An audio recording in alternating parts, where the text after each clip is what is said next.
नमस्कार। नेपाल टेलिभिजनको साँझ 8 बजेको समाचारमा यहाँलाई स्वागत गर्दछु। म हुँ बद्री काजी गुरुङ, साथमा छु म सुरेन्द्र पौडेल। समाचार सुरु गरौं प्रमुख समाचारबाट।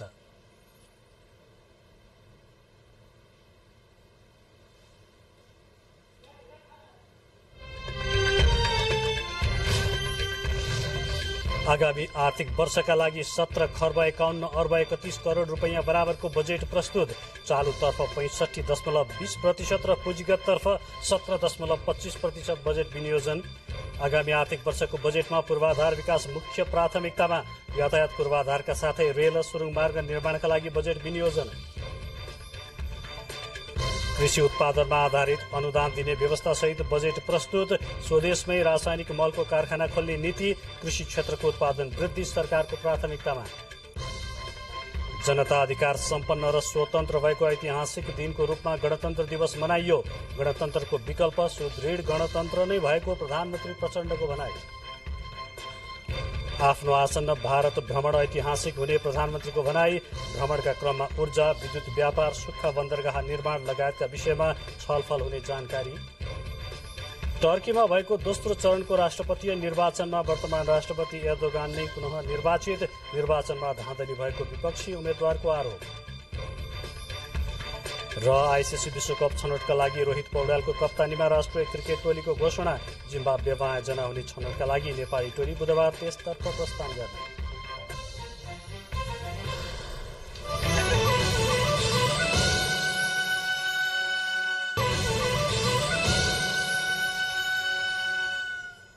समाचार अब विस्तारमा। सरकारले आगामी आर्थिक वर्षका लागि 17 खर्ब 51 अर्ब 31 करोड रुपैयाँ बराबरको बजेट प्रस्तुत गरेको छ। कुल विनियोजन मध्ये चालुतर्फ 11 खर्ब 41 अर्ब 78 करोड रुपैयाँ अर्थात् 65.20% विनियोजन गरिएको छ।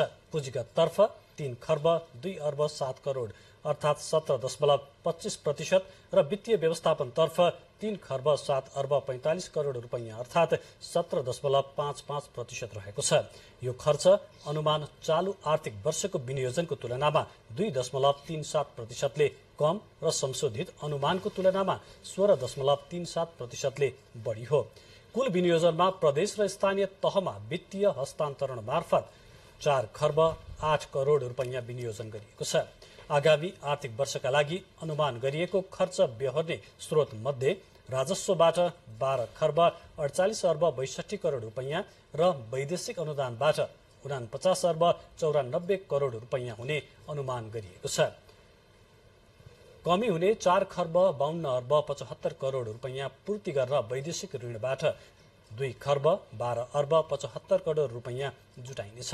यस्तै राजस्व परिचालन र वैदेशिक सहायता परिचालन गर्दा नपुग हुने खुद 2 खर्ब 40 अर्ब आन्तरिक ऋणबाट बेहोरिने बताइएको छ। राष्ट्रिय योजना आयोगले आगामी आर्थिक वर्षको बजेट 16 खर्ब 88 अर्ब बराबर हुने गरी योजना बनाउन सिलिङ दिएको थियो। अर्थमन्त्री डाक्टर महतले योजना आयोगको भन्दा 63 अर्ब बढीको बजेट ल्याउनु भएको हो। समृद्धि र सुशासन कायम गर्न डिजिटल र हरित अर्थतन्त्र निर्माणमा बजेट केन्द्रित गरिने भएको छ। आन्तरिक उत्पादन वृद्धि र स्वदेशी वस्तु सेवाको प्रयोगमा बजेटले जोड दिएको छ।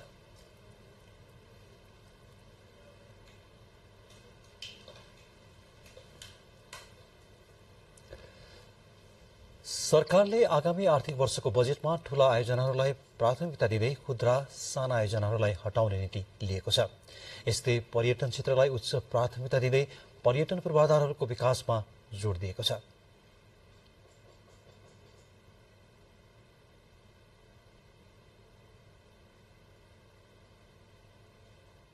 समस्यालाई देख्न पनि सकेका छैन। बजेट विनियोजित गरेको छ।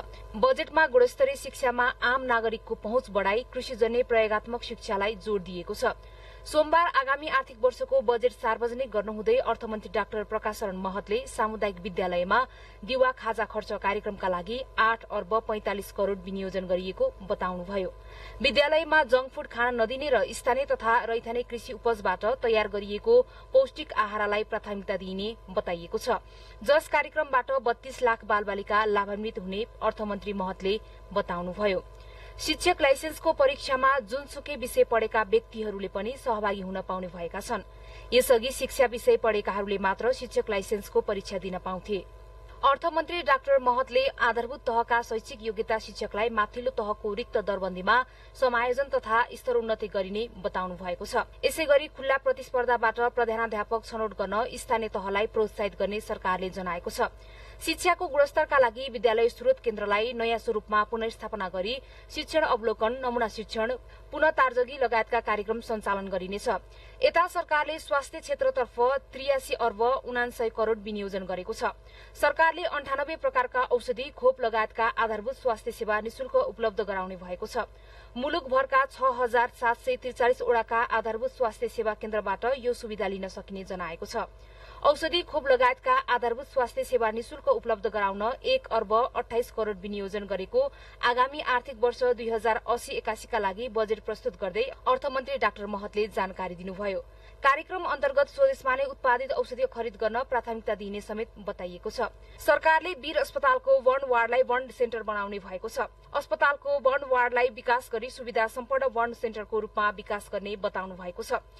त्यस्तै डेंगू रोग फैलन नदिनका लागि लामखुट्टेको लार्भा र खोजेर नष्ट गर्ने अभियानलाई तीव्रता दिने भएको छ।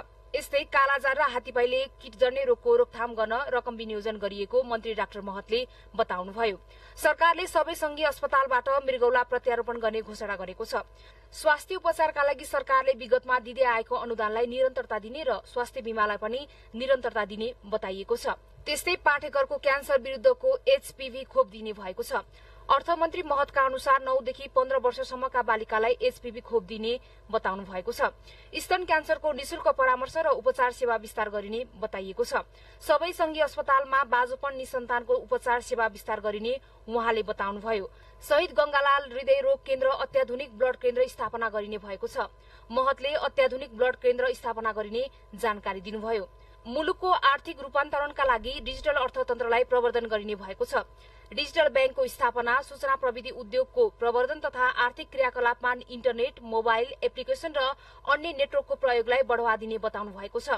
उच्च क्षमताको अप्टिकल फाइबर मार्फत इन्टरनेट ब्रोडब्याण्ड सेवा सबै स्थानीय तह केन्द्र, सार्वजनिक विद्यालय एवं क्याम्पस र स्वास्थ्य संस्थामा पुर्याइने भएको छ। मुलुकभर द्रुत गतिको इन्टरनेटको पहुँच पुर्याउन 4G सेवा विस्तार गरिने सरकारले जनाएको छ। ललितपुरको खुमलटार सूचना प्रविधि ज्ञान पार्क स्थापना गर्ने कार्य अघि बढ़ाइने समेत सरकारले घोषणा गरेको छ। कोहलपुरको डाटा सेन्टर र ललितपुरमा इन्टरनेट एक्सचेन्जेस सेन्टरको निर्माणलाई तीव्रता दिन बजेट व्यवस्था सरकारले गरेको छ। राष्ट्रिय साइबर सुरक्षा केन्द्र सञ्चालनमा ल्याई साइबर सुरक्षा जन्य जोखिमलाई न्यूनीकरण गरिने जनाएको छ। एनटिभी न्यूजका लागि मानवी बानिया, नेपाल टेलिभिजन, काठमाडौँ। सरकारले आगामी वर्षको लागि बजेट आज संसदको संयुक्त बैठकमा प्रस्तुत गरेको छ।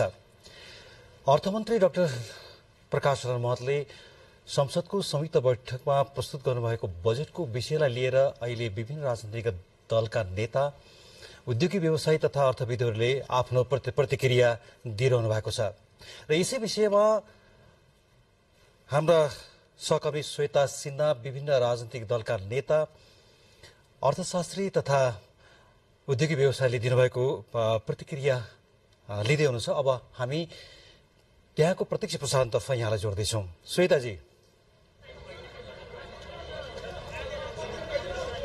र प्रतिक्रिया लिने क्रममा यति बेला हामीसँग राप्रपाका अध्यक्ष राजेन्द्र लिङ्गदेन हुनुहुन्छ। समग्रमा यहाँलाई आजको बजेट कस्तो लाग्यो? यो बजेटले विद्यमान आर्थिक संकटको सामना गर्न सक्दैन र यसले जनतामा नयाँ आशा पनि जगाउन सक्दैन। यो परम्परागत छ र फेरि पनि जो सत्तामा छ, सरकारमा छ, उनीहरूको निर्वाचन क्षेत्र आफ्नो जिल्ला केन्द्रित छ। मैले समग्रमा भन्छु यो बजेट फेरि परम्परागत छ र यसले आशा जगाउनको बदला जनतालाई चाहिँ निराश बनाउने र विद्यमान संकटको सामना गर्न नसक्ने। कृषिमा हेर्दा, रोजगारी सृजनामा हेर्दा अलिकति विगतभन्दा धेरै छ नि। विगतभन्दा केही न केही त फरक, केही नयाँ फरक केही पाउनु भएन यहाँले आज? तात्विक रूपमा फरक छैन। केही कुरा एउटा दुईटा कुरा कुनै खोज्यो भने यत्रो उसमा सकारात्मक कुरा छँदै छैन भन्ने कुरा छैन। त्यसको कार्यान्वयन पक्ष हेर्नुपर्छ। बजेट नै फेरि चाहिँ हाम्रो बजेट कस्तो छ भने अनुमान यति उठ्ला भन्ने अनि यति अनुदान पाइएला भन्ने र यति ऋण पाइएला भनेर यो अनुमान अनुदान र ऋणमा आधारित बजेट छ। त्यसको कार्यान्वयन पक्ष फेरि अत्यन्तै महत्त्वपूर्ण हुन्छ। हाम्रो कार्यान्वयनका संयन्त्रहरू र विगतका नजिरहरूलाई हेर्दाखेरि पनि कार्यान्वयन कतिपय सन्दर्भमा हुन नसक्ने, जस्तै अब फास्ट ट्र्याकमा 22 अरब चाहिँ बजेट राखिएको छ। बजेट हेर्दाखेरि त फास्ट ट्र्याकलाई चाहिँ यति धेरै चाहिँ बजेट राखिएछ भनेर चाहिँ भनिएको छ, तर त्यो पैसा खर्च हुन सक्छ कि सक्दैन? विगतको अनुभवले के देखाउँछ भने 50% रकम पनि त्यहाँ छुट्याएको रकम खर्च हुन सकेको अवस्था छैन। त्यस कारणले पहिलो कुरो कार्यान्वयन पक्ष महत्त्वपूर्ण हो र कार्यान्वयन भएको राम्रो कार्यक्रमहरूमा पनि हुन सक्ने देखिँदैन भने पहिलो कुरा त यो बजेटले मूल रूपमा अहिलेको आर्थिक सङ्कटलाई सामना गर्न सक्दैन, रोजगारी सिर्जना गर्न सक्दैन, वैदेशिक लगानीलाई चाहिँ आमन्त्रण गर्न सक्दैन, सुनिश्चित हुन्छ। हस्, धन्यवाद। हस्, हुनुहुन्थ्यो राजेन्द्र लिङदेन, राप्रपाका अध्यक्ष। उहाँले आफ्नो प्रतिक्रिया केही राम्रो भए पनि कार्यान्वयन चुनौतीपूर्ण रहेको हामीलाई जानकारी दिँदै हुनुहुन्थ्यो। सरकारले आज प्रस्तुत गरेको बजेटको विषयलाई लिएर राजनीतिक दलका नेताहरूले मिश्रित प्रतिक्रिया दिएका छन्। सत्तापक्षका नेताहरूले बजेट निकै महत्त्वपूर्ण भएको र यसले देशले सामना गरिरहेको आर्थिक सङ्कटलाई पार लाउन सक्ने भनेर सकारात्मक बजेटको रूपमा प्रतिक्रिया दिएका छन् भने प्रतिपक्षी दलका नेताहरूले बजेटको कार्यान्वयनमा आशंका व्यक्त गरिरहेका छन्। यद्यपि बजेटका बारेमा नेताहरूले सकारात्मक प्रतिक्रिया दिइरहनु भएको छ। अब हामी फेरि पनि बजेटकै सिलसिला जोड्दैछौँ। उत्पादनका साथमा अनुदान हातमा भन्ने नारा दिएर सरकारले कृषि क्षेत्रको उत्पादन वृद्धिलाई आगामी आर्थिक वर्षको बजेटको प्रमुख प्राथमिकतामा राखेको छ। किसानलाई मल अनुदान तथा सिंचाइ सुविधाका साथै आवश्यक बिउ बिजनको व्यवस्था गरी कृषि क्षेत्रको उत्पादन वृद्धि गर्ने नीति बजेटले लिएको छ। सरकारले कृषि तथा पशुपक्षी मन्त्रालयका लागि बजेटको आकार 3 अर्बले बढाई 58 अर्ब 98 करोड पुर्याएको छ। चालू आर्थिक वर्षका लागि कृषि अन्तर्गत 55 अर्ब 97 करोड रुपियाँ बजेट विनियोजन भएको थियो। सरकारले उत्पादन साथमा अनुदान हातमा भन्ने नाराका साथ कृषि अनुदानलाई उत्पादनमा आधारित बनाइने बजेटमा उल्लेख गरेको छ। आगामी आर्थिक वर्षको बजेट प्रस्तुत गर्दै अर्थमन्त्री डाक्टर प्रकाशन महतले कृषि अनुदानलाई व्यवस्थित र पारदर्शी बनाउन आगामी साउन महिनाभित्र नयाँ मापदण्ड र कार्यविधि तर्जुमा गरी कार्यान्वयनमा ल्याउने प्रतिबद्धता समेत व्यक्त गर्नुभयो। बजेटमा कृषि अनुदान सदुपयोग नभएको भन्ने आम गुनासोलाई सम्बोधन गर्न सो मापदण्ड बनाउने कार्यक्रम तय गरेको पनि प्रष्ट पारिएको छ। अर्थमन्त्री महतले राष्ट्रिय अर्थतन्त्रको मुख्य आधारको रूपमा रहेको कृषि क्षेत्रको उत्पादन तथा उत्पादकत्व वृद्धिका लागि जोड दिइने बताउनुभयो। कृषि क्षेत्रको आधुनिकीकरण, व्यावसायीकरण र कृषि उपजको भण्डारण र बजारीकरणको समुचित प्रबन्ध मिलाइने बजेटमा उल्लेख छ। खाद्य तथा पोषण सुरक्षालाई उच्च प्राथमिकता दिई कार्यक्रम सञ्चालन गर्ने पनि सरकारले उल्लेख गरेको छ। यस्तै बिउ खरिद, रासायनिक मल, बीमा लगायतमा दिँदै आएको अनुदान बाहेक सबै अनुदानलाई उत्पादनमा आधारित बनाइने बजेटमा उल्लेख छ। यसैगरी पशुपक्षीमा लाग्ने विभिन्न रोगको महामारी नियन्त्रणका लागि खोप कार्यक्रम सञ्चालन गर्न आगामी आर्थिक वर्ष विभिन्न रोगका करिब 6 करोड 60 लाख डोज भ्याक्सिन स्वदेशमै उत्पादन गर्न आवश्यक रकम विनियोजन गरिएको बजेटमा उल्लेख छ। बजेट प्रस्तुत गर्दै अर्थमन्त्री महतले गाँजा खेतीको सम्भाव्यता अध्ययन गरिने समेत बताउनुभयो। प्रसंग बजेटकै छ। सर्वसाधारणले बजेटको कार्यान्वयनमा जोड दिएका छन्। विगतमा बजेटमा भएका व्यवस्था अनुरूप काम हुन नसकेको भन्दै सर्वसाधारणले बजेटको कार्यान्वयन हुनुपर्नेमा जोड दिएका हुन्।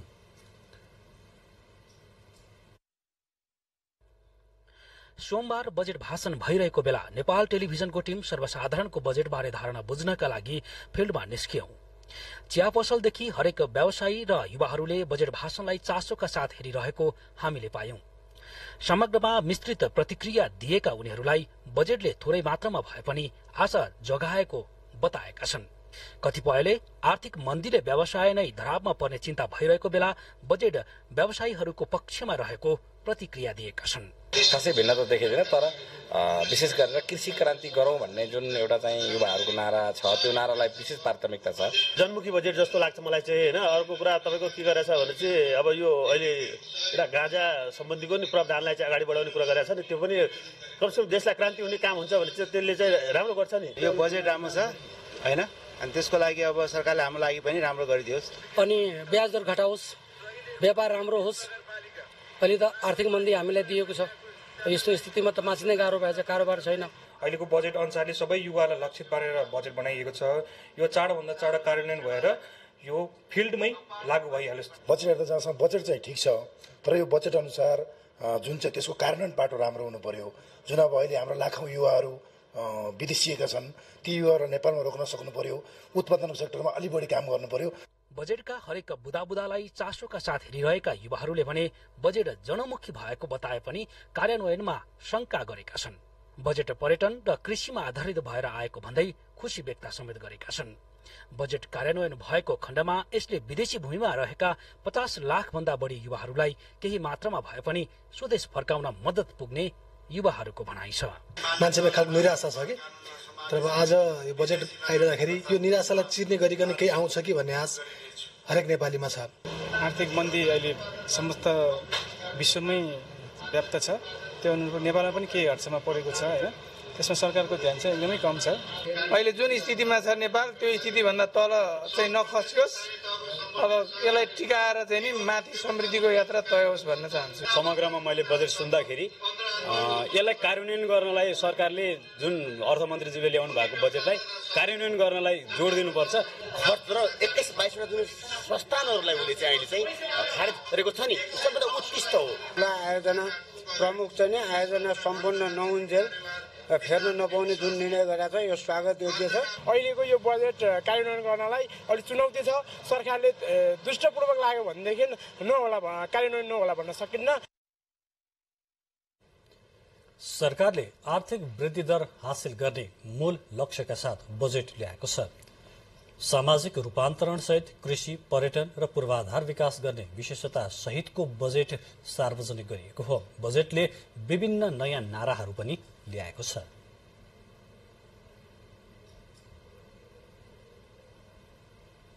आन्तरिक उत्पादनमा वृद्धि र स्वदेशमा उत्पादित वस्तुको प्रयोगलाई प्राथमिकतामा राख्दै सार्वजनिक गरिएको बजेटमा क्षेत्रगत रूपमा विभिन्न नाराहरू अघि सारिएको छ। घरेलु उत्पादन र प्रोत्साहनका लागि make in Nepal, made in Nepal र कृषि उत्पादनमा आधारित अनुदानका लागि उत्पादन साथमा अनुदान हातमा, परम्परागत बालीको संरक्षणका लागि रैथानेमा गर्व गरौं नारा तय गरेको छ। यसै गरी भूमि व्यवस्थापन र सुशासन प्रवर्धनका लागि जग्गा प्रशासनमा सुशासन, गरिबी निवारणमा सहयोग पुर्याउन गरिबसँग विशेषवर कार्यक्रमको निरन्तरता बजेटले दिएको छ। उत्पादनलाई नै रोजगारीको मुख्य आधार बनाउने सोच राखेको बजेटमा उत्पादन र रोजगार समृद्धिको आधार नारा तय गरिएको छ। नेपाली हिमालको पानीलाई बजारीकरण गर्न, वाटर फ्रम हिमालय र पर्यटन प्रवर्धन र आर्थिक समृद्धिका लागि नेपाल घुमौ, नेपाल चिनौ नारा एवं अभियान अघि सारिएको छ। त्यसै गरी विद्यार्थीलाई विद्यालयमा टिकाउ र सिप विकासका लागि ल्याउने, सिकाउने र टिकाउने, हाम्रो स्कुल बनाऊ राम्रो स्कुल नारा अघि सारिएको छ। सामाजिक सुरक्षाको प्रत्याभूति गराउन कोखदेखि सोकसम्म नारा तय गरिएको छ। त्यसै गरी सिंचाई प्रविधिको पहुँच विस्तारका लागि सिंचाईमा लगानी, खेतबारीमा पानी नारा तय गरिएको छ। त्यसै गरी गुणस्तरीय सहज जीवनयापनका लागि आधुनिक जीवनको आधार सूचना प्रविधि तथा संचार र वातावरण संरक्षणका लागि हरित अर्थतन्त्र, दिगो विकासको मन्त्र जस्ता नाराहरू अघि सारिएको छ। दिलीपा श्री अधिकारी, नेपाल टेलिभिजन, काठमाडौँ। सरकारले आगामी आर्थिक वर्षको बजेटमा ठूला आयोजनाहरूलाई प्राथमिकता दिँदै खुद्रा साना आयोजनाहरूलाई हटाउने नीति लिएको छ। त्यस्तै पर्यटन क्षेत्रलाई उच्च प्राथमिकता दिँदै पर्यटन पूर्वाधारको विकासमा जोड दिएको छ। सरकारले आगामी वर्षका लागि 17 खर्ब 51 अर्ब 31 करोड़को बजेट सार्वजनिक गरेको छ। संघीय संसदको दुवै सदनमा आगामी आर्थिक वर्ष 2080-81 को बजेट प्रस्तुत गर्दै अर्थमन्त्री डाक्टर प्रकाश शरण महतले चालू खर्चमा 11 खर्ब 41 अर्ब 78 करोड़ अर्थात 65.20% र पुँजीगत तर्फ 3 खर्ब 2 अर्ब 7 करोड़ अर्थात 17.25% रकम विनियोजन गरेको बताउनुभयो। त्यस्तै वित्तीय व्यवस्थापनमा भने 3 खर्ब 7 अर्ब 45 करोड़ अर्थात 17.55% रहेको छ। आगामी आर्थिक वर्षका लागि अनुमान गरिएको खर्च बेहोर्ने स्रोत मध्ये राजस्वबाट 12 खर्ब 48 अर्ब 62 करोड़ र वैदेशिक अनुदानबाट 49 अर्ब 94 करोड़ रुपियाँ प्राप्त हुने उल्लेख गरिएको छ। यसरी राजस्व र वैदेशिक अनुदानबाट बेहोर्दा 4 खर्ब 52 अर्ब 75 करोड़ रुपियाँ न्यून हुनेछ। सो न्यून स्रोत पूर्ति गर्न वैदेशिक ऋणबाट 2 खर्ब 12 अर्ब 75 करोड़ रुपियाँ जुटाइनेछ। मन्त्री डाक्टर महतले राजस्व परिचालन र वैदेशिक सहायता परिचालन गर्दा नपुग हुने खुद 2 खर्ब 40 अर्ब रुपियाँ आन्तरिक ऋणबाट बेहोरिने बताउनुभयो। सरकारले प्रधानमन्त्री रोजगार कार्यक्रमलाई परिमार्जन गर्ने घोषणा गरेको छ। आगामी आर्थिक वर्षको बजेट भाषण गर्दै अर्थमन्त्री प्रकाश शरण महतले प्रधानमन्त्री रोजगार कार्यक्रमलाई परिमार्जन गरेको बताउँदै 5 अर्ब 94 करोड़ रुपियाँ छुट्याएको जानकारी दिनुभयो। अर्थमन्त्री डाक्टर महतले वित्तीय सामान्यीकरण अनुदानतर्फ प्रदेशलाई 58 अर्ब 67 करोड़ र स्थानीय तहलाई 87 अर्ब 35 करोड़ गरी जम्मा 1 खर्ब 46 अर्ब 2 करोड़ वित्तीय हस्तान्तरण गर्ने व्यवस्था मिलाइएको बताउनुभयो। त्यस्तै सशर्त अनुदानतर्फ प्रदेशलाई 35 अर्ब 72 करोड़ र स्थानीय तहलाई 1 खर्ब 91 अर्ब 89 करोड़ गरी जम्मा 2 खर्ब 27 अर्ब 61 करोड़ विनियोजन गरिएको बताउनुभयो। सरकारले सामुदायिक विद्यालयमा सञ्चालित दिवा खाजा कार्यक्रमलाई निरन्तरता दिँदै 8 अर्ब 45 करोड़ रुपियाँ बजेट छुट्याएको छ। त्यस्तै आगामी आर्थिक वर्षमा जल र जमिन संरक्षण गर्नका लागि 1 अर्ब 5 करोड़ रुपियाँ विनियोजन। बजेटको विषयलाई लिएर यति बेला प्रतिक्रिया दिनको लागि अर्थमन्त्री डाक्टर प्रकाश शरण महत यति बेला प्रत्यक्ष सम्पर्क हुनुहुन्छ। प्रस्तुत छ उहाँको प्रतिक्रिया। र भर्खरै उहाँले आर्थिक वर्ष 80-81 को बजेट आयव्ययको विवरण प्रस्तुत गरिसक्नु भएको छ र विभिन्न प्रतिक्रियाहरू आएका छन्। यसै सन्दर्भमा केन्द्रित गरेर म उहाँसँग यस विषयमा कुरा गर्छु। यसपालिको बजेट समग्र राम्रो कुराहरू के हुन्? यसपालिको बजेटको सबभन्दा ठुलो विशेषता भनेको के हो भने महत्त्वपूर्ण सुधारको चाहिँ पहल हामीले गरेका छौँ। पुँजीगत खर्चमा जुन चाहिँ खर्च गर्ने समस्या छ, बजेट राख्यो खर्च नहुने र त्यसको प्रभाव विस्तार नहुने, त्यसलाई अन्त्य गर्नको लागि हामीले कहाँ समस्या छ भनेर सूक्ष्म रूपमा हेर्छौँ। त्यसलाई मध्यनजर राखेर हामीले यो बजेट प्रणालीमा के सुधारको आवश्यकता छ तपाईँले सुनिहाल्नुहुन्छ। ती कुराहरू चाहिँ उल्लेख गरेको थियो। योभन्दा अगाडि बजेटमा त्यसरी कुनै आएको थिएन, सिधै हालेको सुन्नुपर्छ। त्यस्तै गरेर चाहिँ साधारण खर्च कम गर्नको लागि अनावश्यक खर्च हुने जुन प्रवृत्ति छ त्यसलाई निस्तेज गर्नलाई अनावश्यक संरचनाहरूलाई चाहिँ हटाउनु, त्यस्तो चाहिँ पहिलेकैले भएको थियो। त्यस्तै गरेर चाहिँ हामीले जुन चाहिँ राज्य संरचना छ विभिन्न निकायमा एकदम मितव्ययिता अप्नाउनु, अनावश्यक रूपमा हामीले चाहिँ त्यहाँ खर्च नगर्ने, त्यसलाई पनि हामी चाहिँ गम्भीरताका साथ कार्यान्वयन गर्छौँ। त्यस्तै गरेर निजी क्षेत्रलाई चाहिँ प्रवर्धन गर्नको लागि के गर्दा चाहिँ उत्पादन र रोजगारी बढ्छ त्यो विषयमा हामी चाहिँ केन्द्रित भएको छौँ। र सँगसँगै यो राजस्वमा जुन किसिमको चाहिँ त्यहाँ नीतिगत खाडल छ या रुवावट छ, अरू खाले चाहिँ अनियमितता छ, त्यसलाई समाप्त पार्नको लागि के समस्याहरू छ त्यसलाई मध्यनजर राखेर चाहिँ कर नीति चाहिँ हामीले चाहिँ तय गरेका छौँ र भ्याटको दायरालाई चाहिँ फराकिलो गर्ने चाहिँ कुरा चाहिँ हामीले चाहिँ प्रस्तावित गरेका छौँ। र यो राजस्व नीति कार्यान्वयनपछि यो छुवावट हुने नीतिगत लुपहोल्सको फाइदा लिएर केही व्यक्ति र त्यो व्यवसायमा संलग्नहरू फाइदा लिने त्यो बन्द हुन्छ। र अहिले खास गरेर चाहिँ हामीले केमा जोड दिएका छौँ भने नेपाली लगानीकर्ताहरूले जुन चाहिँ यही उद्योग व्यवसाय गरिरहेका उनीहरूलाई बाहिरको चाहिँ जुन चाहिँ आयात हुन्छ, व्यापारबाट आयात हुन्छ, उनीहरूसँग प्रतिस्पर्धा गर्न सक्ने परिस्थिति सुनिश्चित गर्न करको चाहिँ रेट त्यही किसिमबाट हामी सुनिश्चित गरेका छौँ। तपाईँले यसो भनिरहँदा पूर्व अर्थमन्त्रीहरूले चाहिँ यो बजेट चाहिँ नि अहिलेको आर्थिक समस्यालाई छुन सक्ने खालको आएन, अपेक्षाकृत भएन, यसले अहिलेको समस्यालाई छोएन देखेन, राजस्व परिचालन उठाउने र चाहिँ खर्च गर्ने तालमेल पनि मिल्दैन, गत वर्षको र अहिलेको हेर्दाखेरि फरक छ भन्नुभएको छ। के प्रतिक्रिया? होइन, हामीले यस मूल कुरो चाहिँ प्रभावकारिता वृद्धि गर्ने हाम्रो कार्यान्वयनकै समस्या हो। कार्यान्वयन समस्यालाई मध्यनजर राखेर हामीले के कुरा गर्दा कार्यान्वयन सुनिश्चित हुन्छ भन्ने कुरा फोकस दिएर चाहिँ बुदागत रूपमा हामी प्रस्तुत गरेका थियौँ पहिल्यै आएको थियो कुरा। त्यस हुनाले यो चाहिँ भिन्न छ यो बजेट र यसले चाहिँ जहाँ समस्या छ त्यहाँ हिट गरेको छ र कार्यान्वयन पूर्ण हुन्छ। धन्यवाद। उहाँ हुनुहुन्थ्यो अर्थमन्त्री प्रकाश शरण महत। बजेटको विशेषताहरूको बारेमा जानकारी दिँदै हुनुहुन्थ्यो। र यति बेला हाम्रा सहकर्मीहरू संसद भवनको परिसरमा बजेटका विषयमा यहाँलाई बजेटका विविध पक्षहरूको बारेमा जानकारी दिनको लागि र बजेटलाई लिएर राजनीतिक दलका नेता, अर्थविद र उद्योगी व्यवसायहरूको प्रतिक्रियाहरू प्रस्तुत गर्नको लागि खटिरहनु भएको छ र यो क्रम जारी नै रहनेछ। त्यसअघि समाचारको अन्य प्रसङ्ग। आर्थिक वर्ष 2080-81 को बजेटले पूर्वाधार विकासलाई मुख्य प्राथमिकतामा राखेको छ। यातायात पूर्वाधारका साथै रेल र सुरुङ मार्गको निर्माणलाई सरकारले बजेटमा प्राथमिकता दिएको छ। खुद्रा आयोजनाहरूको कटौती गरेका कारण सरकारले पूर्वाधार क्षेत्रमा बजेट घटाएको अर्थमन्त्री प्रकाश शरण महतले बताउनु भएको छ। सरकारले शहरी विकास मन्त्रालयका लागि 30 अर्ब रुपियाँले बजेट बढ़ाएको छ। सरकारले शहरी विकास मन्त्रालयका लागि 66 अर्ब 17 करोड़ रुपियाँ बजेट विनियोजन गरेको छ। संघीय संसद भवन निर्माणमा 1 अर्ब 22 करोड़ रुपियाँ बजेट विनियोजन गरिएको छ। त्यसैगरी सरकारले पूर्व पश्चिम राजमार्ग विस्तार तथा स्तर उन्नतिका लागि 31 अर्ब 2 करोड़ रुपियाँ बजेट विनियोजन गरेको छ। त्यसैगरी मध्य पहाड़ी राजमार्ग सड़क खण्डको निर्माण तथा स्तर उन्नतिका लागि 3 खर्ब 96 अर्ब रुपियाँ बजेट छुट्याएको छ।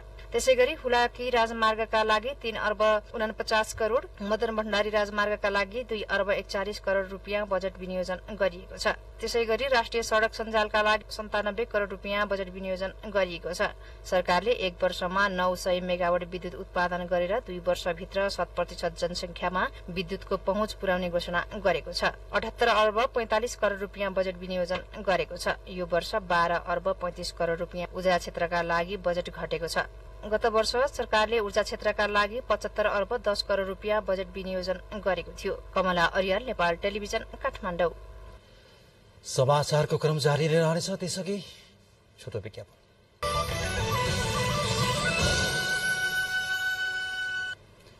विज्ञापनपछि स्वागत छ। अब बाँकी समाचार क्रम।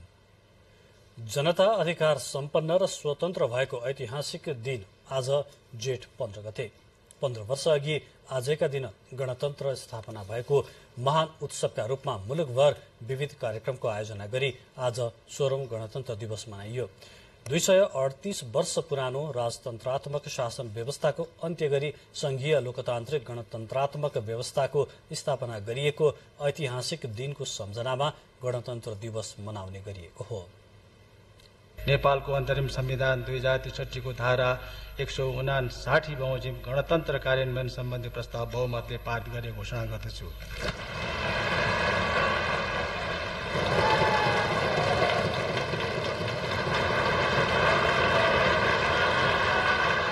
जेठ 15 अर्थात आजका दिन संविधान सभाको पहिलो बैठकले गणतन्त्र घोषणा गरेपछि संविधान सभा भवनमा छाएको यस्तो करतल ध्वनिले उता नारायण हिटीमा भने कम्पन ल्याइरहेको थियो। जनआन्दोलनको जगमा उभिएको संविधान सभाले शाहवंशीय परम्पराको जगमा उभिएको शासन व्यवस्थालाई डगमगाउन बाध्य पारिरहेको थियो। जनताको सर्वोच्चतासँग गाँसिएको राजनीतिक उपलब्धि हासिल हुँदै गर्दाको यो क्षण 238 वर्ष लामो शाहवंशीय राज परम्परा अन्त्यको आधार बन्दै थियो। तत्कालीन राजा ज्ञानेन्द्रले सजिलै दरबार छोड्लान् या नछोड्लान् भन्ने संशयका बीच उनकै शब्दमा जनताको चाहना इच्छालाई सर्वोपरि मान्ने राज परम्परा अनुसार उनले दरबार छाड्ने मनस्थिति बनाइसकेका थिए। संविधान सभाले निर्णय गरेको 2 सातापछि जेठ 29 मा नारायण हिटी राजदरबार ज्ञानेन्द्र शाहले सदाका लागि त्याग्दै थिए, जहाँ उनी राजाको कार्यकारी अधिकार सहित त्यसको 7 वर्ष अघि दरबार प्रवेश गरेका थिए। जनआन्दोलनको जगमा संविधान सभा निर्वाचन भयो। निर्वाचनबाट गठित संविधान सभाको पहिलो बैठकले नेपाललाई संघीय लोकतान्त्रिक गणतन्त्र घोषणा गर्यो। पहिलो संविधान सभाले नयाँ संविधान जारी गर्न नसकेपछि गणतन्त्रलाई संस्थागत गर्ने आधार तयार हुन भने सकेन। संविधान जारी नगरी पहिलो संविधान सभा विघटन भएपछि राजनीतिक अस्थिरता बढ्यो, जसले गर्दा प्रारम्भिक वर्षहरूमा नेपाली नागरिकमा निराशा छायो। जातीयता र क्षेत्रीयताका आधारमा राज्यको पुनर्संरचना गर्नुपर्ने केही राजनीतिक दलको प्रस्ताव र संघीयताको मोडेलबारे अन्त्यहीन विवादका कारण नागरिक चिन्तित भए। गणतन्त्रको संस्थागत सुदृढीकरण र संघीयताको विषयलाई लिएर बहसहरू भइरहे। जब दोस्रो संविधान सभाले 2072 असोज 3 गते नेपालको संविधान जारी गर्यो, तब गणतन्त्रलाई संस्थागत गर्ने आधार तयार भयो। जनबलकै आधारमा स्थापित गणतन्त्रले जनताको अनुमोदनमा वैधानिकता पायो। यसले क्रमिक रूपमा पूर्णता ग्रहण गर्दै गरेको छ। गणतन्त्रले नागरिकका सन्ततिलाई पनि राष्ट्र प्रमुखसम्म हुने अवसर दियो। नेपालको संविधानले उन्नत र उदार संघीय प्रणालीको परिकल्पना गर्यो। नेपालमा संघीयता र गणतन्त्र आवश्यक छ या छैन भन्ने बहसहरू निरर्थक साबित हुँदै गए। नयाँ संविधानको जगमा टेकेर 3 तहको सरकारको अभ्यास शुरू भयो। गणतन्त्रको आधारका रूपमा रहेका संघीय संरचनाको अभ्यासले गणतन्त्रलाई सुदृढ गर्दै लग्यो। मुलुकमा संघीय, प्रादेशिक र स्थानीय सरकार क्रियाशील भए। गणतन्त्र भनेको जनताको जीवनमा पनि आउने परिवर्तन हो। जनताको जीवनमा सार्थक र सकारात्मक परिवर्तन ल्याई नेपाललाई सबल र आत्मनिर्भर अर्थतन्त्र सहितको विकसित राष्ट्रका रूपमा अगाडि बढाउनु गणतन्त्रको वास्तविक कार्यभार हो। राजनीतिक परिवर्तनले मात्रै गणतन्त्रको अभ्यास पूर्ण हुँदैन। मुलुकलाई समृद्धिको बाटोमा अघि बढाउन पनि आवश्यक छ। राजनीतिक परिवर्तनले जनताको जीवन स्तरमा गुणात्मक परिवर्तन ल्याउन नसकेको टिप्पणी पनि बेला बेलामा सुनिने गर्दछ। त्यसैले राजनीतिक दलहरूले संस्कारमा समेत परिवर्तन ल्याई व्यवहारमै अनुभूत गर्ने गरी जनताको जीवनलाई पनि सर्वोच्च बनाउने प्रण गर्नु नै गणतन्त्र दिवसको गरिमा हुनेछ। निराजन खनाल, नेपाल टेलिभिजन। गणतन्त्र दिवसको अवसरमा काठमाडौँ स्थित सैनिक मञ्च टुँडीखेलमा आज विशेष समारोह आयोजना गरियो। पुष्पवृष्टि र सुरक्षाकर्मीको कवाजका साथै विभिन्न झाँकीसहित दिवस भव्य रूपमा मनाइएको छ।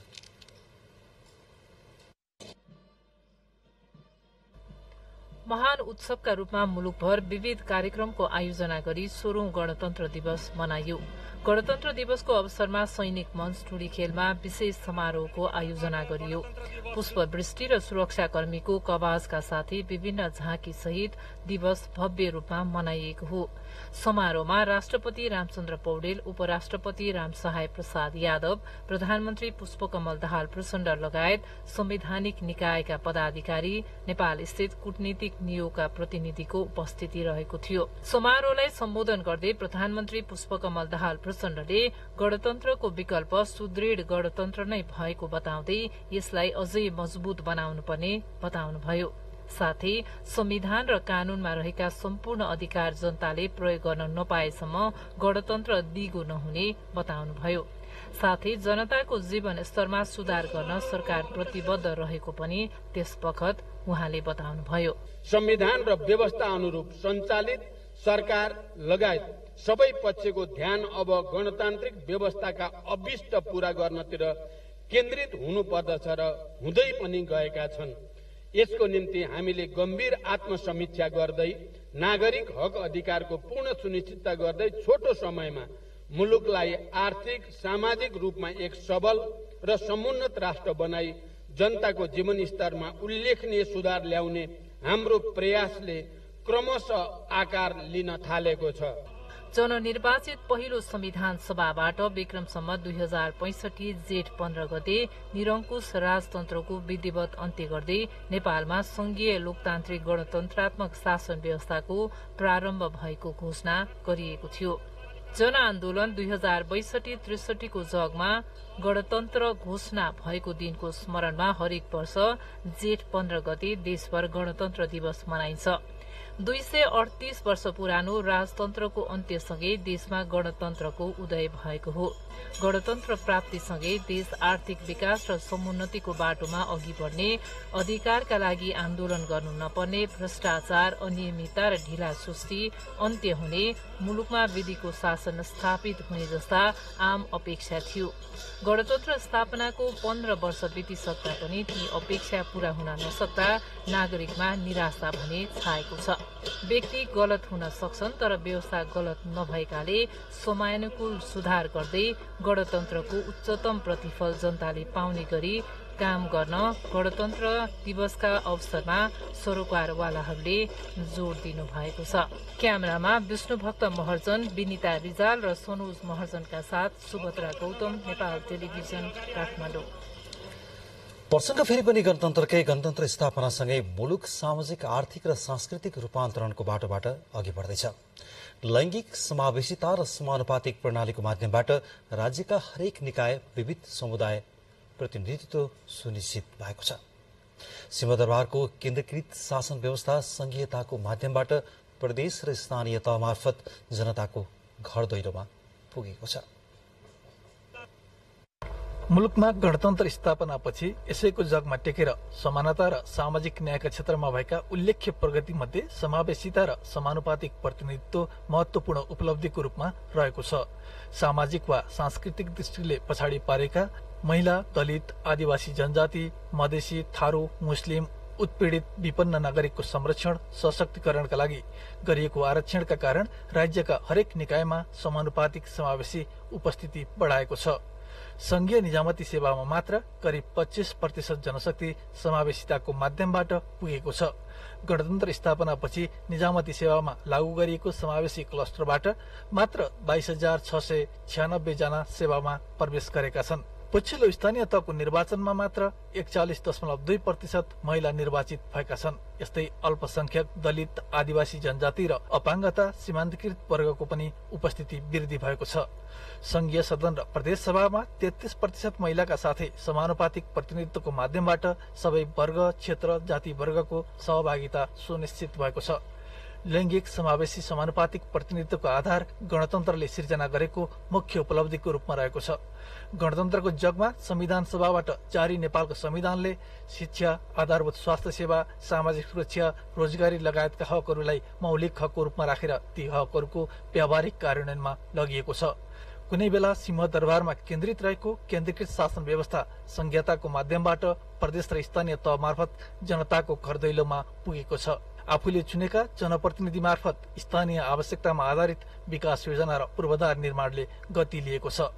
गणतन्त्र स्थापनाको समयमा करिब 700 रहेको प्रति व्यक्ति आय अहिले 1383 पुगेको छ।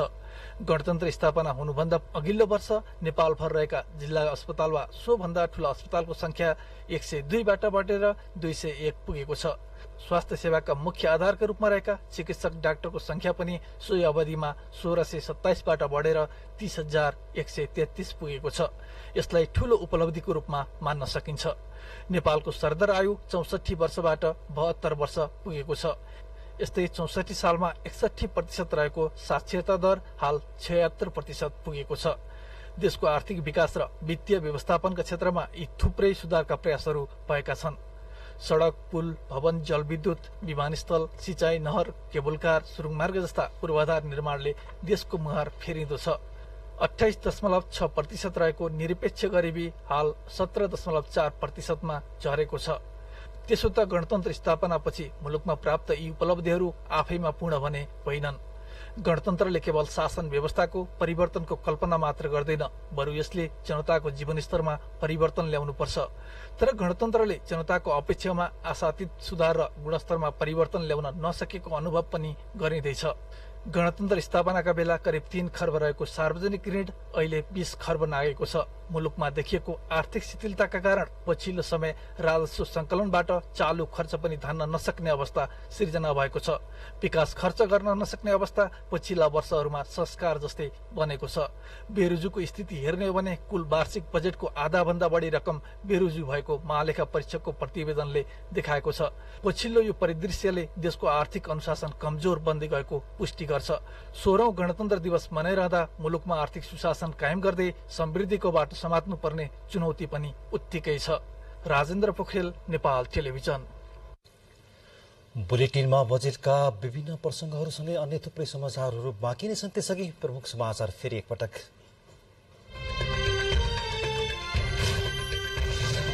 आगामी आर्थिक वर्षका लागि 17 खर्ब 51 अर्ब 30 करोड रुपैयाँ बराबरको बजेट प्रस्तुत। चालुतर्फ 65.20% र पुँजीगततर्फ 17.25% बजेट विनियोजन। आगामी आर्थिक वर्षको बजेटमा पूर्वाधार विकास मुख्य प्राथमिकतामा, यातायात पूर्वाधारका साथै रेल र सुदूर मार्ग निर्माणका लागि बजेट विनियोजन। कृषि उत्पादनमा आधारित अनुदान दिने व्यवस्थासहित बजेट प्रस्तुत। स्वदेशमै रासायनिक मलको कारखाना खोल्ने नीति। कृषि क्षेत्रको उत्पादन वृद्धि सरकारको प्राथमिकतामा। जनता अधिकार सम्पन्न र स्वतन्त्र भएको ऐतिहासिक दिनको रूपमा गणतन्त्र दिवस मनाइयो। गणतन्त्रको विकल्प सुदृढ गणतन्त्र नै भएको प्रधानमन्त्रीको भनाई। आफ्नो आसन्न भारत भ्रमण ऐतिहासिक हुने प्रधानमन्त्रीको भनाई। भ्रमणका क्रममा ऊर्जा, विद्युत व्यापार, सुक्खा बन्दरगाह निर्माण लगायतका विषयमा छलफल हुने। टर्कीमा भएको दोस्रो चरणको राष्ट्रपतीय निर्वाचनमा वर्तमान राष्ट्रपति एर्दोगान नै पुनः निर्वाचित। निर्वाचनमा धाँधली भएको विपक्षी उम्मेद्वार केमालको आरोप। र आइसिसी विश्वकप छनौटका लागि रोहित पौड्यालको कप्तानीमा राष्ट्रिय क्रिकेट टोलीको घोषणा। जिम्बाब्वेमा आयोजना हुने छनौटका लागि नेपाली टोली बुधबार त्यसतर्फ प्रस्थान गर्ने। अब बाँकी समाचार क्रम। टिकापुर घटनामा जन्म कैदको सजाय काटिरहेका रेशम चौधरी रिहा हुनुभएको छ। राष्ट्रपति रामचन्द्र पौडेलले गणतन्त्र दिवसको अवसरमा रेशमसहित 19 जनाको कैद सजाय माफी गरेसँगै चौधरी रिहा हुनुभएको हो। टिकापुर हत्याकाण्डमा दोषी ठहर भएर तिनै तहको अदालतबाट जेल सजाय पाएका चौधरी गणतन्त्र दिवसको अवसरमा राष्ट्रपतिबाट आम माफी पाएसँगै छुट्नु भएको हो। राष्ट्रपतिबाट गणतन्त्र दिवसको अवसरमा आम माफी पाएका उनको स्वागतका लागि श्रीमती एवं नागरिक उन्मुक्ति पार्टीकी अध्यक्ष तथा भूमि व्यवस्था, सहकारी तथा गरिबी निवारण मन्त्री रञ्जिता श्रेष्ठ चौधरी सहित पार्टीका नेता, कार्यकर्ता, शुभेच्छुकहरू दिल्ली बजार पुग्नु भएको थियो। उहाँहरूले रेशमलाई फूलमालाले स्वागत गर्नुभएको छ। प्रधानमन्त्री पुष्पकमल दाहाल प्रचण्डले गणतन्त्रको विकल्प अझ राम्रो र सुदृढ गणतन्त्र हुने बताउनु भएको छ। 16औं गणतन्त्र दिवसका अवसरमा राष्ट्रिय समाचार समिति राजसंघको अन्तर्वार्तामा प्रधानमन्त्री प्रचण्डले गणतन्त्र नै अति उत्तम शासन व्यवस्था हो भन्ने कुरा विश्व इतिहासले प्रमाणित गरेको बताउनुभयो। यसपटकको कार्यकालमा कुनै पनि कमी कमजोरी हुन नदिई राम्रो बाहेक नराम्रो काम नगरिने बताउँदै प्रधानमन्त्री प्रचण्डले भारत भ्रमणका क्रममा ऊर्जा, दीर्घकालीन विद्युत व्यापार, दोधारा साधनीमा सुक्खा बन्दरगाह निर्माण लगायतका विषयमा छलफल गरिने जानकारी दिनुभयो। अति उत्तम शासन व्यवस्थाका रूपमा रहेको र अब देशको इतिहासको चक्का पछाडि नफर्कने प्रधानमन्त्रीले बताउनु भएको छ। लोकतन्त्रबाट नै सुशासन र समृद्धि दिन सकिने बताउँदै उहाँले आफूले सरकारको नेतृत्व गरेपछि लोकतान्त्रिक गणतन्त्रले नै सुशासन दिन सक्ने र देशलाई समृद्धितिर लान सक्ने कुरा पुष्टि हुँदै गएको उल्लेख गर्नुभयो। पहिलो पटक प्रधानमन्त्री हुँदा अनुभवको कमी र मनभित्र क्रान्तिकारी रोमान्स रहेका कारण छोटो अवधिमा छाड्नु परेको बताउँदै उहाँले यसपटकको कार्यकालमा कुनै पनि कमी कमजोरी हुन नदिई राम्रा बाहेक नराम्रा काम नगरिने बताउनुभयो। म पहिलोचोटि प्रधानमन्त्री हुँदा मलाई यो प्रक्रियाको जति अनुभव आवश्यक थियो त्यो अनुभव थिएन। भर्खर क्रान्तिबाट आएको हुनाले अलि बढी क्रान्तिकारी रोमान्स नै म भित्र थियो र त्यो रोमान्सकै कारणले मैले छोटै अवधिमा छोड्नु पर्यो। म त्यो क्रान्तिकारी रोमान्सबाट होइन, यथार्थ धरातलमै टेक्न सकेको भए त्यति बेला म 5 वर्ष प्रधानमन्त्री हुने पुरै सम्भावना थियो र मेरो त्रुटि भयो भनेर मैले इतिहासमा एउटा भन्छु, मैले गिरिजाप्रसाद कोइरालालाई नै राष्ट्रपति बनाउनु नै पर्थ्यो। त्यसो गरेको भए चिज अर्कै ढङ्गले जान्थ्यो, संविधान समयमै बन्थ्यो, शान्ति प्रक्रिया समयमै टुङ्ग्याउन सकिन्थ्यो भन्ने अहिले मलाई बोध हुन्छ। मेरो पहिलो कार्यकाल, दोस्रो कार्यकाल मेरो अब म अलि अनुभवी यो प्रक्रिया भित्र भएँ र त्यो पटक पनि चुनौती त थिए, तर ती चुनौतीको मैले सफलतापूर्वक सामना गर्न नेतृत्व गरेँ भन्ने लाग्छ। चाहे त्यो निर्वाचनतिर देशलाई लैजाने कुरा, राष्ट्रलाई एकताबद्ध बनाएर लैजाने मधेस पहाड हिमाललाई कुरा र आर्थिक विकासलाई गति दिने कुरा, यी तीनटै कुरामा म सफल भएको मेरो अनुभव छ दोस्रो कार्यकाल। यो पटक मैले कुनै कमी कमजोरी हुन दिन हुँदैन। राम्रा काम बाहेक नराम्रा काम गर्नेतिर कसैलाई पनि छुट पनि दिन हुँदैन, आफूले पनि सोच्नु हुँदैन भन्ने संकल्प सहित गए। आफू प्रधानमन्त्री बन्दा सबैतिर निराशा, गुनासा र असन्तुष्टि रहेको भए पनि हालसम्म आइपुग्दा धेरै परिवर्तन भएको प्रधानमन्त्रीको भनाइ छ। उहाँले सवारी चालक अनुमति पत्र राहदानी वितरणमा सुधार आएको, निजी क्षेत्र र सार्वजनिक क्षेत्रबीच समन्वय गराएर अर्थतन्त्रलाई सुधार हुँदै लगेको, विदेशमा रहेका लाखौं श्रमिकलाई सामाजिक सुरक्षा कोषमा आबद्ध गराउने काम भएको बताउनुभयो। त्यसैगरी लाखौं विद्यार्थीका हातमा समयमै पाठ्य पुस्तक पुर्याइएको, मौद्रिक नीति र वित्तीय नीतिका बीचमा सामञ्जस्यता ल्याएर ब्याज दर घटाउने, राजस्व बढाउने जस्ता सुधार गरेर अर्थतन्त्रको समस्या समाधान गर्न सकिन्छ भन्ने नयाँ आशा पलाएको उल्लेख गर्नुभयो। आफूले हिजोका गलत र अरबौं रुपियाँका सेटिङ भत्काएको जानकारी दिँदै प्रधानमन्त्री प्रचण्डले नक्कली शरणार्थी प्रकरण लगायतका भ्रष्टाचार नियन्त्रणका निम्ति सरकारले कडा कदम चालेको बताउनुभयो। यसपटक आफूले गर्ने भारत भ्रमणलाई राष्ट्रिय हितका पक्षमा र नेपाल भारत दुवैको आपसी हितको पक्षमा राम्रा निर्णय गर्न नेपाल भारत दुवै तर्फबाट पहल भइरहेको प्रधानमन्त्रीले जानकारी दिनुभयो। ऊर्जा, दीर्घकालीन विद्युत व्यापारसँग सम्बन्धित केही विषयलाई भ्रमणका क्रममा उठाइने उहाँले बताउनुभयो। मेरो अपेक्षा र हाम्रो अपेक्षा के छ भने यो पटक नेपालको राष्ट्रिय हितका पक्षमा र नेपाल भारत दुवैको पनि आपसी हितको पक्षमा केही राम्रा निर्णय हुन् भन्ने चाहनाको साथ दुवैतिरबाट पहल भएको मैले महसुस गरेको छु। अब हामीले गर्ने भनेको चाहिँ एउटा त हामीले इनर्जीसँग सम्बन्धित हैन, यो हाइड्रोसँग सम्बन्धित केही समझदारीका कुरा छन्। हामीले गर्ने भनेको चाहिँ यो पावर ट्रेडसँग, लङ टर्म पावर ट्रेड एग्रिमेन्टसँग सम्बन्धित केही कुराहरू छन् जो नेपालको लागि दूरगामी महत्त्वको कुरा नै हो। धेरै वर्षदेखि नेपाली जनताले खोजिरहेको कुरा पनि हो।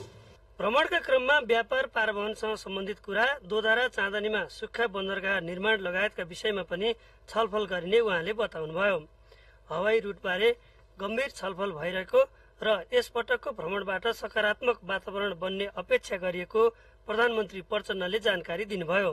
प्रधानमन्त्री प्रचण्डले यही जेठ 17 गतेदेखि 20 गतेसम्म भारतको औपचारिक भ्रमण गर्नुहुने कार्यक्रम रहेको छ।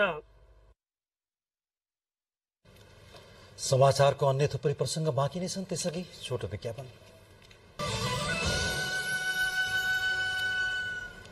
पुनः स्वागत छ। अब बाँकी समाचारक्रम। 16औं अन्तर्राष्ट्रिय सगरमाथा दिवस तथा सगरमाथाको 70औं वर्षगाँठ आज मनाइएको छ।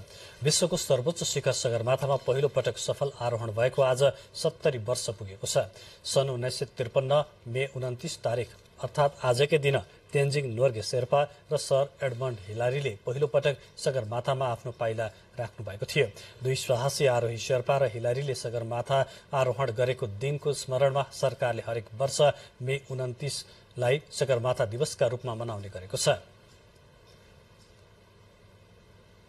अब एउटा अन्तर्राष्ट्रिय प्रसंग छ। टर्कीको राष्ट्रपतिमा पुनः रेसेप तय्यप एर्दोगान नै निर्वाचित हुनुभएको छ। पहिलो चरणमा भएको मतदानमा कुनै पनि उम्मेद्वारले 50% मत कटाउन नसकेपछि दोस्रो चरणमा हिजो पुनः निर्वाचन भएको थियो। हिजो भएको निर्वाचनको औपचारिक परिणाम घोषणा हुन भने बाँकी छ, तर वर्तमान राष्ट्रपति एर्दोगानले 52% मत कटाउनु भएको जनाइएको छ। विगतमा 20 वर्षदेखि टर्कीको शासन सत्तामा रहनुभएका एर्दोगानले नै फेरि अर्को 5 वर्ष शासन सञ्चालन गर्ने सुनिश्चित भएको छ। दोस्रो चरणको निर्वाचनमा एर्दोगान र विपक्षी गठबन्धनका साझा उम्मेद्वार केमाल किलिचदारोग्लु प्रतिस्पर्धामा हुनुहुन्थ्यो। निर्वाचन परिणामसँगै एर्दोगानका समर्थकहरूले रातभर नै उत्सव मनाएका छन्। अब छोटो विश्राम, त्यसपछि बाँकी समाचारक्रम।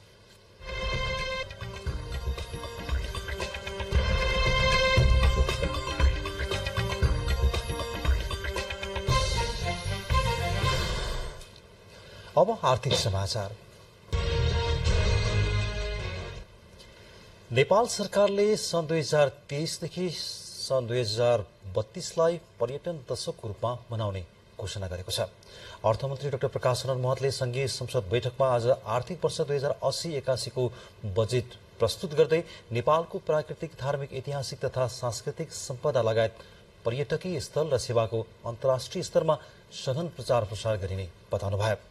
बजेटमा अतिथि देवो भव भन्ने नेपाली संस्कृति अनुरूप पर्यटकीय सेवाको गुणस्तरमा सुधार गरिने र सन् 2023मा नेपाल भ्रमण गर्ने विदेशी पर्यटकको संख्या 10 लाख पुर्याइने उल्लेख गरिएको छ।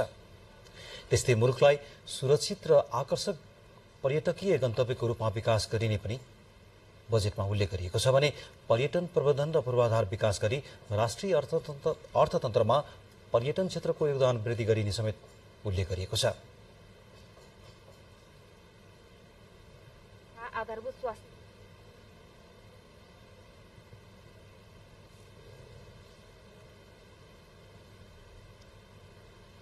अब खेलकुद सम्बन्धी समाचार।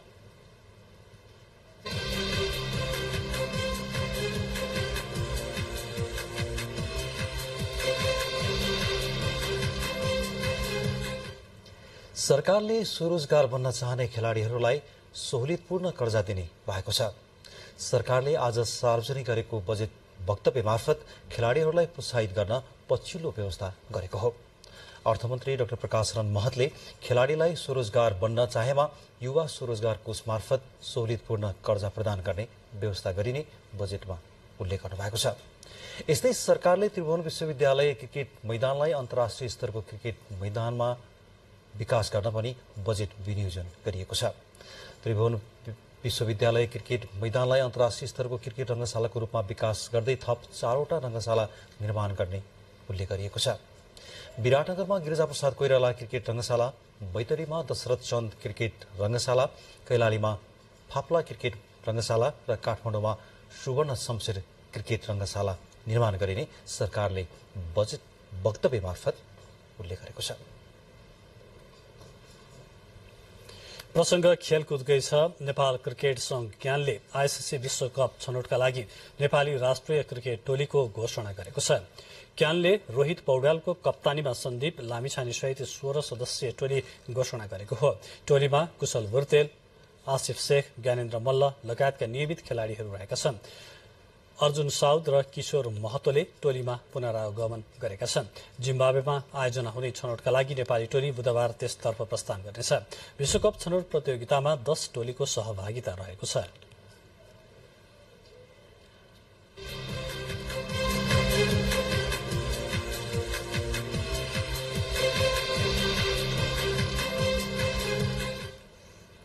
खेलकुद समाचारपछि अब मौसम सम्बन्धी जानकारी।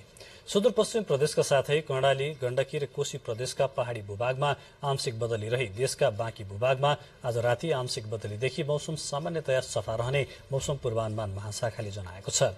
सुदूरपश्चिम, कर्णाली, गण्डकी र कोशी प्रदेशको पहाड़ी भूभागका 1-2 स्थानमा मेघगर्जन र चट्याङसहित हल्का वर्षाको सम्भावना रहेको पनि महाशाखाले जनाएको छ।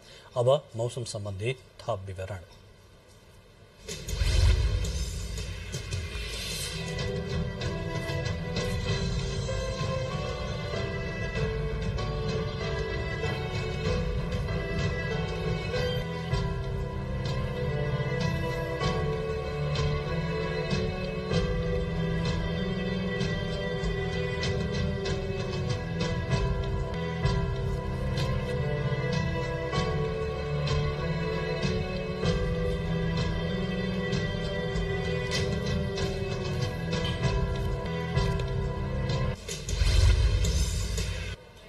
अब बुलेटिनको अन्त्यमा प्रमुख समाचार पुनः एकपटक। आगामी आर्थिक वर्षका लागि 17 खर्ब 51 अर्ब 31 करोड़ रुपैयाँ बराबरको बजेट प्रस्तुत। चालुतर्फ 65.20% र पुँजीगततर्फ 17.25% बजेट विनियोजन। आगामी आर्थिक वर्षको बजेटमा पूर्वाधार विकास मुख्य प्राथमिकतामा, यातायात पूर्वाधारका साथै रेल र सुरुङ मार्ग निर्माणका लागि बजेट विनियोजन। कृषि उत्पादनमा आधारित अनुदान दिने व्यवस्था सहित बजेट प्रस्तुत। स्वदेशमै रासायनिक मलको कारखाना खोल्ने नीति। कृषि क्षेत्रको उत्पादन वृद्धि सरकारको प्राथमिकतामा। जनता अधिकार सम्पन्न र स्वतन्त्र भएको ऐतिहासिक दिनको रूपमा गणतन्त्र दिवस मनाइयो। गणतन्त्रको विकल्प सुदृढ गणतन्त्र नै भएको प्रधानमन्त्री प्रचण्डको भनाइ। आफ्नो आसन्न भारत भ्रमण ऐतिहासिक हुने प्रधानमन्त्रीको भनाइ। भ्रमणका क्रममा ऊर्जा, विद्युत व्यापार, सुक्खा बन्दरगाह निर्माण लगायतका विषयमा छलफल हुने जानकारी। टर्कीमा भएको दोस्रो चरणको राष्ट्रपतीय निर्वाचनमा वर्तमान राष्ट्रपति एर्दोगान नै पुनः निर्वाचित। निर्वाचनमा धाँधली भएको विपक्षी उम्मेद्वारको आरोप। र आइसिसी विश्वकप छनौटका लागि रोहित पौगालको कप्तानीमा राष्ट्रिय क्रिकेट टोलीको घोषणा। जिम्बाब्वेमा आयोजना हुने छनौटका लागि नेपाली टोली बुधबार देशतर्फ प्रस्थान गरे। हवस् त समाचारको सिलसिला अहिलेलाई यति नै। हामी बिदा चाहन्छौँ। नमस्कार।